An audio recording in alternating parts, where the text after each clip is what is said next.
Ipinag-utos na ng Commission on Higher Education o CHED ang imbestigasyon sa off-campus activity na inorganisa ng Besling College of the Philippines para sa kanilang 23rd founding anniversary. Ito ay kasunod ng idinulot na matinding pag-aalala ng mga magulang sa kaligtasan ng libo-libong bilang ng mga estudyante na naperwisyo sa Hermosa, Bataan kahapon.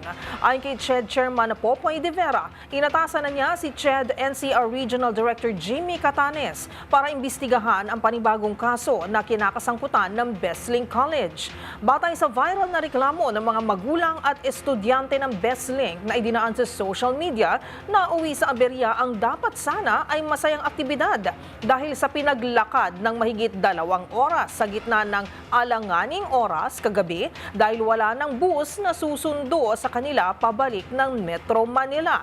Dahil sa pagod at gutom ay ilan sa mga ito ang hinimatay.